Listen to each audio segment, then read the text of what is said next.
I'm going to go through the survey results this morning, set the background for the group, and while we're all here, then we're going to have Jay Richardson from the National Disability Service have a talk around the workforce capability capacity. Hopefully you all stay for that as well. It'll be really good. Before I get started on any of that, I'm going to read a little thing out of this social inclusion report, because what it does for me, it gives me context to why we're all really here. This was from last year. I'm just going to read it, so bear with me. I'm part of this world and I have a disability, but I don't want it to rule my life. I want to find out what I'm good at and do it really well. I want to do stuff with my brothers and sisters. I want to be happy at school and I want people to feel okay around me. I want to hang out with friends and do cool stuff. I love my parents, but I don't want to live with them forever, so I need to get a job. I want to fall in love and maybe have kids. And when it's all over, I want to be able to say that I didn't just have a life, I had a great life. There's someone in our whole lives that we all connect with as far as someone with a disability, I would imagine. It's very hard to go anywhere these days to find someone that doesn't have some form of disability. So to me, that's the normal. So that gives me the context of why we're all here. Alright, now I have done something, and that's introduce myself. And I'm going to do it, and then after I do my introduction, I'm going to ask everyone to find someone they don't know and go through the same process. So for you guys that are really reserved and don't like this sort of stuff, don't like. Alright, Mark Cottee is my name. My initials MC is why I'm up the front here. I'm the MC for the day. I'm from the National Disability Coordination Officer Program. So is Tracy by my side here. Now, I do the Victorian side, Tracy does the New South Wales side. Our main purpose is to help people with disability transition from employment or to employment or through to further education. Ages 15 to 65, it's a pretty big area, so you can see all types of disability, so that's a pretty big group of stuff we encompass. What do I envision this group coming to achieve, is that next part of it. So who you are, where you're from, what you do, but realistically, and if you can write these down in those little post-it notes, when you talk to someone and come back to your table, write it down, I want to collect those visions. My vision for this group is to see that the Albury Wodonga community and surrounds has a voice, a strong voice for people with disability. That's what I want to see. So I'm going to give you, how long you want? 3 minutes, because I'm going to chop some time off because we're running a little bit behind. If you can find someone you don't know, talk to them, then come back and write down your vision. Have a discussion, find someone you don't know. 3 minutes starts now. Alright, so I just want to give a bit of background. This is the sort of structure that came out of, there was a steering committee. So Susan Hatch was the other one I didn't acknowledge earlier. She's been very into this, and so there's been some correspondence with Susie Hogan from the New South Wales side. That's just a little graphic. I'm not going to, you can sort of read that. The intention is we wanted to have a level of representation for this group from every tier of government. So National Disability is a federal initiative, so that's the federal level from this point of view, coordinating it together. Then we've got your facts. On one side you've got DHHS as it is now on the other side. And we've got the 2 state government, local governments. Then we've got a whole bunch of ones that we're sort of questioning around the outside. So things like Centrelink would also be another federal representative and a very key stakeholder for a lot of the clients that we service in this area. Department of Education from both sides would be as well. National Disability Service, or someone representing NDIS or NDIA, depending on how it rolls out. The other one was the Department of Social Services, because the federal government is now split again. It used to be all sort of combined, now it's all gone again. So we're not sure about how that communication is working in Canberra, let alone at the local level. cross-border commissioner would be an interesting one. I'd be interested if you raise your hand, you think it'd be a good one to come and talk to us. Do you think cross-border commissioner would be good? Put your hand up. I think it'd be all right. Department of Health stands out as well. Now there should be some representatives from the Department of Health here, hopefully, in some way. That group is sort of there to responsible, what we're talking about is responsible for getting the agenda together, but also making the venue happen. But how we build off that is going to be up to you guys. But there will be some question come out later about the terms of reference for this group, how we actually want it to run, who's going to be involved, and whether we run little working parties off it that will sort of come back to the steering committee about that agenda and all that stuff. I'll go through some of that now.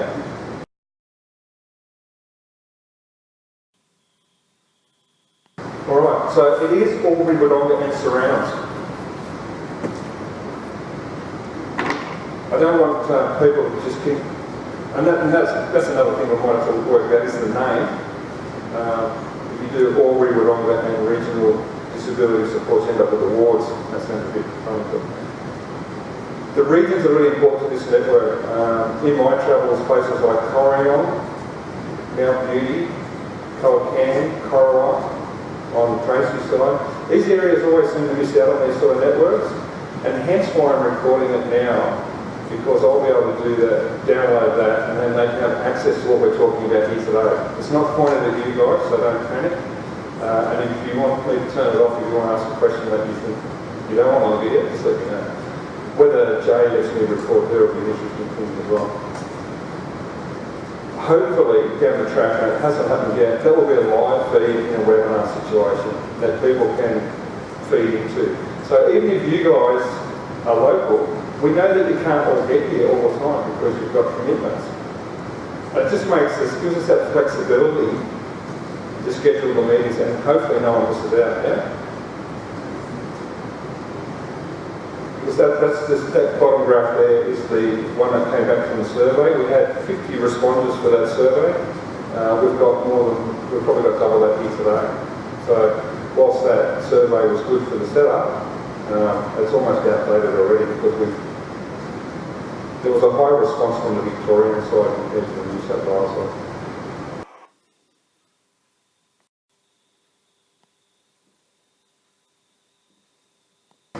One of the questions on the survey was what other networks are out there.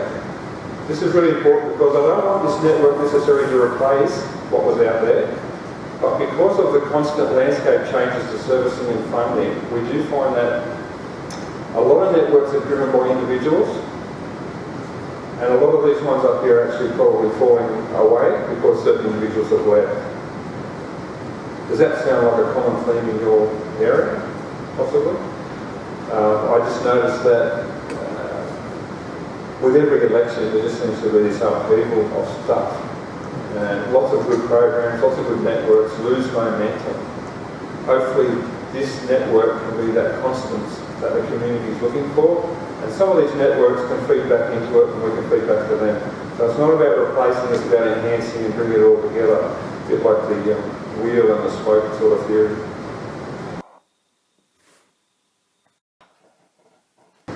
The issues identified was, as you can see, it's up there. NDIS seems to get a really good crack at it, and hopefully it'll be a standing agenda for this meeting. I think it's the one thing that's really going to bring us together as the months, I was going to say years, but I'll say months. I'm not sceptical, but maybe. As the months roll by and this rolls out, the impact it's going to have to disability communities across the countryside will be profound. And the most profound thing about it is we just don't know what it is. But if we can get right in there and learn and get that information back from the stakeholders as well as be that linchpin and say, this is what it's going to do, this is how it's going to affect, we can feed that stuff back. Because this is the opportunity we've got as it unfolds to help develop it. To have our voice, as I keep saying, the voice. Information sharing, I'll talk a bit more about that in a minute. That's more about online platform stuff. I think where the information sharing is more likely to happen. It is really great that we come together and put names to faces, and that's very critical.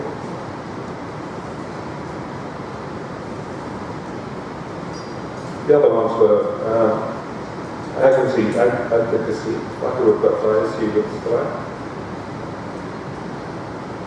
But again, it's that advocacy is about hearing and listening and then taking that somewhere, not just sitting on.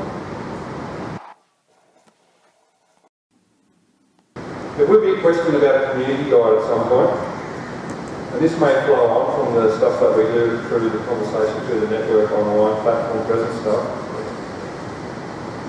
We all have our own internal networks. I know I do.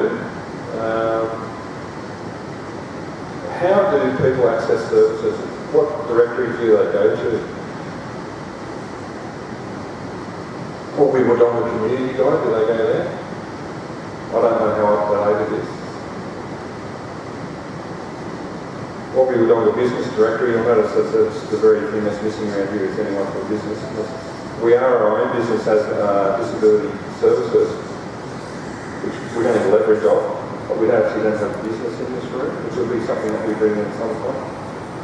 But that's not necessarily the guide I would go to. How many people still use a phone book? Anyone use a phone book here still? Occasionally. Yeah. We won't haze you or anything for putting your hand up. There was a few sneakers, but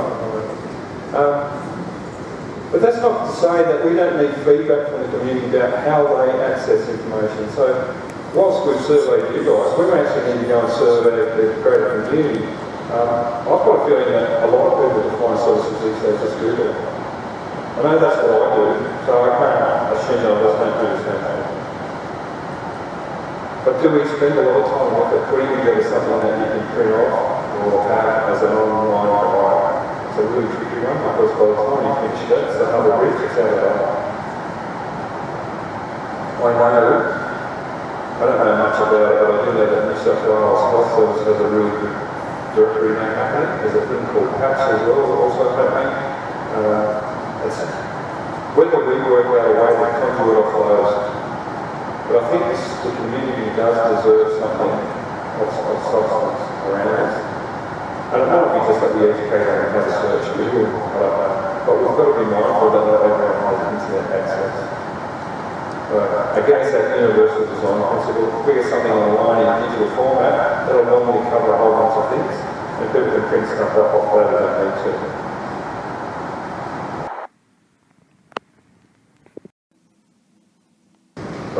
This is a really important thing. We've got 1, 2 and 3 up there, because the actual online presence is about 3 different things to me. I'm happy to be corrected on any of this, by the way. I'm not the captain of this ship. The little graph up there was actually 3 questions. How important is your online presence? Neither unimportant or important, or very important. There's no one up there that said it was not important at all.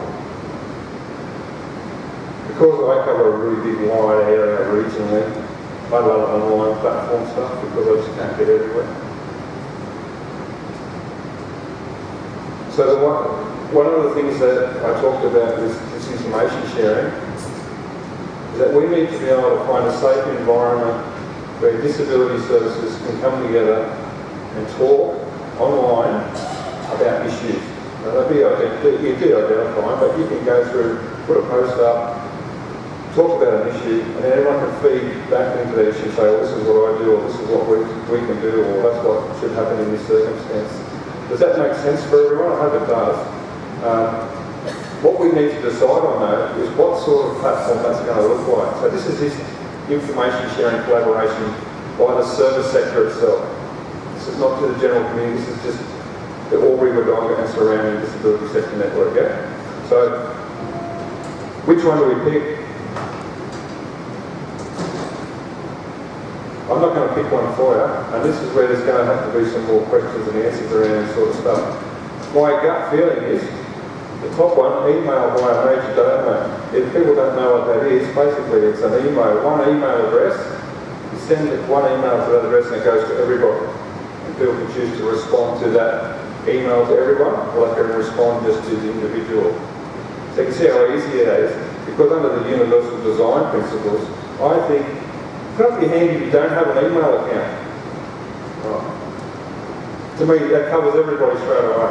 If we start going into the other ones, we've got the Yammer platforms, we've got Wikispace, web page, Facebook. We can do all those, but it's an extra jump up for everyone. I would prefer to keep it down this level. We may evolve into that, but not right now. But there will be a chance to feedback on all this stuff. And you'll notice on the table I've got those little pads out there. If there's any questions you think of today, because you might not get a chance to ask them, or any comments, write them on there, and we'll pick them up, as well as those in the sticky notes. The second aspect is how do we get the information out to those outlying areas, and that's this sort of stuff. So from the venues themselves, so that's why I'm doing the video. Is anyone in here an expert in webinars? Anyone? Don't want to dob yourselves in? Alright, no worries. We may have to look for some, we may actually look for some volunteer assistance around some of this stuff. There might be someone out there who's really good at webinars and wants to jump in and do it. If you think of anyone, let me know. I don't mind becoming an expert, but it may take me a bit longer to get there. Number 3, you'll see I've got the little AWDSN tree symbol up there. This is about how we get the information back out to the community and how the community gets information to us. I think it's critical that that part of the cycle happens, otherwise I'm reminded of that saying, for us, without us. We really need that community to support us so we can support them. It just doesn't, it's a two-way handshake agreement. After having conversations with Martin, I'm really happy to push the AWDSN tree as that platform because it already exists. It has the same footprint coverage we're trying to do, and I'm sure that we're around for at least 4 years, Martin. Right. Does anyone, I won't signal anyone out, but that's the sort of feedback we need, as to say, no, that platform won't work because of this. One thing I'm mindful of doing is not trying to set up a network that is competitive, but is collaborative. I'm really keen on that. And the other thing about the AWDSN stuff, it's not necessarily subject to all those other funding regimes of personnel. But we'll work on it. Does anyone have a comment about that now? Oh, I've got a little microphone I can bring around if someone wants to have a comment about it.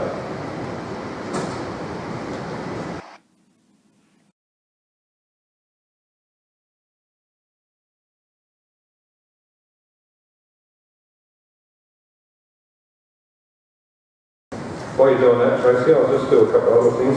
I was made mindful of the fact that a lot of people in this room may not have been aware of the survey that had gone out. I will send the full details of the results of that survey back out to everybody, and it may actually be a follow-up survey that needs to go out in regards to specific subjects and topics that were mentioned today.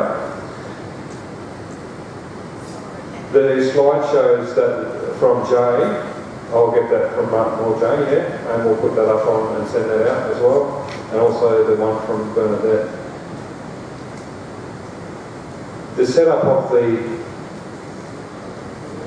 major donor will be my priority around that. So to do that, there's a thing where I'll send you an email invitation individually, you click on it and then you're linked into the service. Hopefully no one has an issue with that.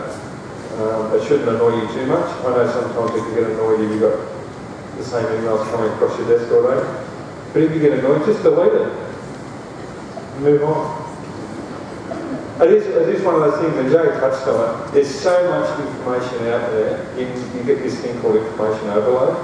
And that's something we may look at on the network where we actually set up like a feedback thing and say, I've used this tool, I find it really good for this and that, give it a rating, move on.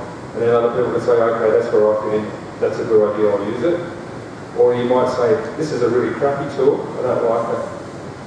Just ignore this one. It's your network. We'll set it up so you can have your voice. Who wants to draw it? Who wants to be a nice one?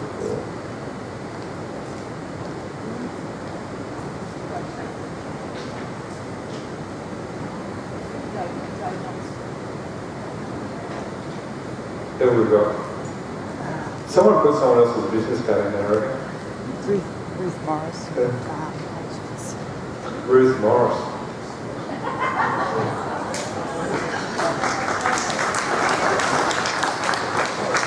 Do you know what your prize is? You get to do the minutes. No worries. Look, that was just a way to get your business cards, actually. There isn't a real prize. Unless you do want to do the minutes. Okay. We'll work something out for you, Rick. It might be that you need to... I can. No, I don't. I will get you something, actually. What I'm mindful of is the next meeting, and when it is, the survey stuff that we did get out there to people, indicated 4 a year. This is 1. We may actually only go with 3 this year because of the later start, but we may not. We'll try and get 4 in. Tuesday was one of the nominated days internally as a better day, but it just depends on where it conflicts. So we'll get that date out there. But I want you to be mindful of what I said earlier. If you can't make it, we really want this to be an organisational thing. It's not about a people-led thing. If you can't make it, send someone else from your workforce along. And you may actually want to look at that to mix it up. Give some of your frontline guys a chance to come along and see what goes on. But realistically, at this stage, the keynote speakers and some of the topics we're going to talk about are really going to be for your team leaders and your managers. But doesn't mean you can't bring someone else along. You can see we can go to a fantastic amount of catering stuff. We will later on, maybe. We might have a special one at the end of the year. And I'm thinking more around the International Day of People with Disability. And that's one of the agenda items that will come up is I would really love to see a cross-border initiative where we actually bring in as many of the community to celebrate that with the providers all together. That's a pretty big job in itself, but we're all here for a good purpose and I think it can work. So that's the sort of stuff that's going to roll out of this sort of stuff. So really big thank you to everyone for coming.